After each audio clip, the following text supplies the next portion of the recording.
Do you ever feel like you're the one who's always giving, but you're not getting much back in return? That's codependency at work. Today I'm going to talk about how to stop being codependent, 5 habits you need to break. But if you're new, my name's Michelle Ferris. I'm a psychotherapist and I love helping people create relationships that work. So what is codependency?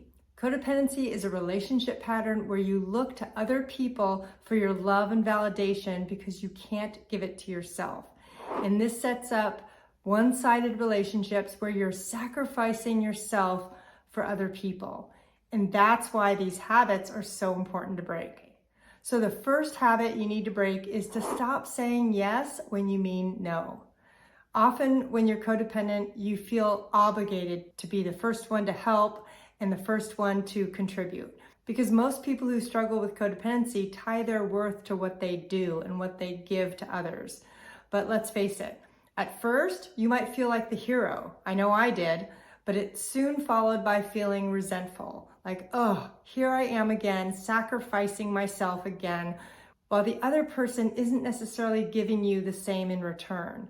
Because in codependency, our relationships are very lopsided, with you doing all the heavy lifting. But inside, you might be saying to yourself, I have to say yes. I have to be the helper. Who else are they going to turn to? But the problem is that there's a lot of negative assumptions we make about saying no. Like, that means I'm going to be perceived as mean or selfish.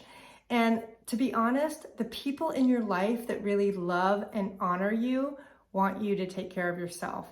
And that includes saying no sometimes. Because when we say no to other people, sometimes it's simply about self-care. You don't have the time or energy to help out, and that's okay. That's being human.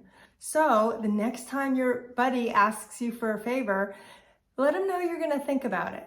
I'll give you a call back tomorrow and let you know. I gotta check my calendar first. I want you to say that because that's gonna create a pause in the conversation. Because when you respond automatically, you're not going to be able to say no in the moment. It's too hard. I've done it too many times. But if you can create a pause and give yourself time to literally check your calendar and think about it, that desire to say no is going to grow.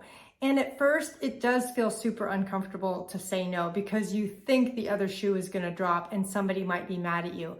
But when I started doing this, nobody cared. And it was a great aha moment in my own recovery to realize that it really didn't impact people in the negative way that I thought it would. If you're having trouble saying no, say me too in the comments. This video is going to help. So the next behavior you need to stop in codependency is you need to stop getting into other people's heads. When you're codependent, like me, you think you know what somebody else is thinking or feeling. You assume that they are disapproving of you. You might see somebody who's hurting and assume you did something wrong. Because we're extra sensitive as codependent people, and we are really good at seeing who's upset in the room. The problem is that we assign meaning to that isn't always the case. Just because somebody looked sideways at you or hasn't responded to a text right away doesn't mean they're upset at you. You have to be willing in codependency recovery to start challenging those negative fears. What I like is that false evidence appearing real acronym for fear from 12-step programs. Because most of the time, what you think the other person is thinking is way off base. And that's going to help you, again, redirect that focus back onto yourself and get out of the other person's head, because that's not a healthy place to be. The next way to stop being codependent is you need to stop texting and calling people repeatedly. I was super guilty of this for a long time because I was so starved for attention. And if somebody didn't call me back right away, or once texting became a thing, they didn't text me within minutes, I was freaking out. But let's face it, that's a sign of our unhealthy dependency. So part of codependency recovery is that you need to get more comfortable with the silence and not assume the worst if somebody isn't texting you back right away or calling you back. But part of your codependency recovery is to get your focus off of what other people are doing and redirect that focus back on yourself. So if you're waiting for somebody to respond to you, get busy with an activity. Clean your bathroom. Do something to take your mind off of it. Because if you just keep obsessing about what that other person isn't doing and making stuff up, you're just causing more anxiety, and I don't want that for you. A lot of codependency recovery is simply shifting that focus away from what other people are doing back onto you. This is what I'm going to be talking about in my live codependency class coming up in a few weeks. Because the cornerstone of codependency recovery is to prioritize your needs and learn how to give without it hurting you. Because you deserve that. But codependent people have huge hearts. So in recovery, you need to learn to have boundaries around that big heart of yours so that you can start having relationships that work. So the next behavior you need to stop in your codependency recovery is you need to stop giving unsolicited advice. I myself was hugely guilty of this. I couldn't wait to give advice because I felt needed and I felt like I had a purpose. The problem is I want you to ask yourself, how many times in a week do you actually get asked for direct advice? I'll bet you it's probably pretty low because most people don't want direct advice. They don't want us to tell them what to do. They want to be heard. They want to be listened to. They want to have a back and forth conversation.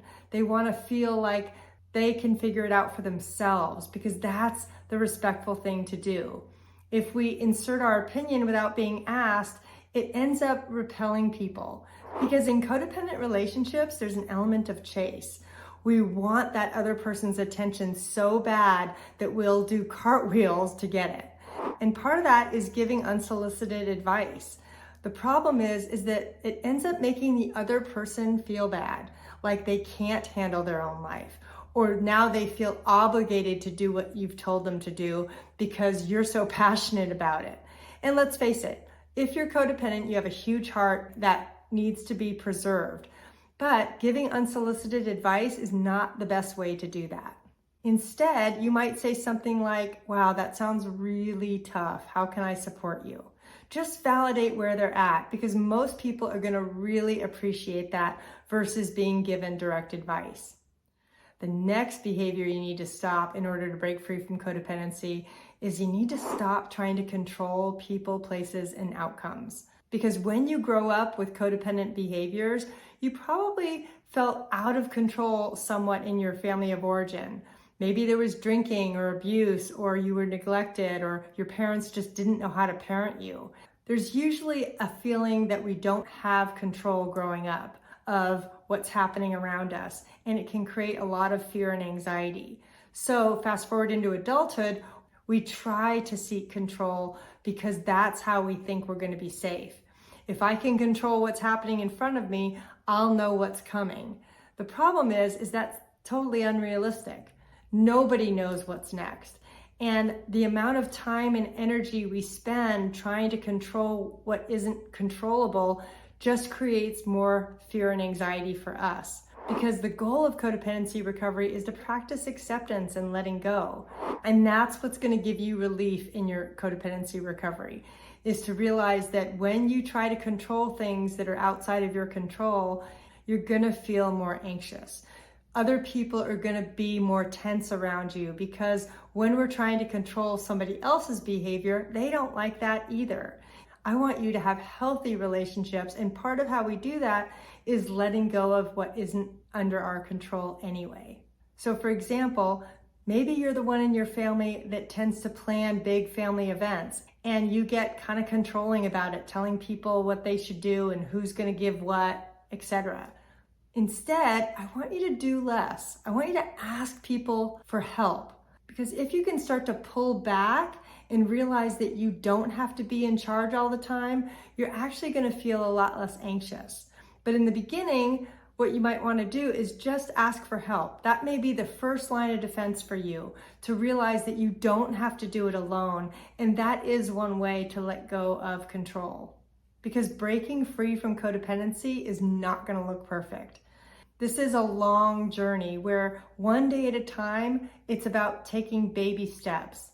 Maybe today you can say no to somebody, or offer to do less, or give yourself some me time, or set a boundary for the first time and let your adult child know that you're not going to babysit this weekend because you already had plans.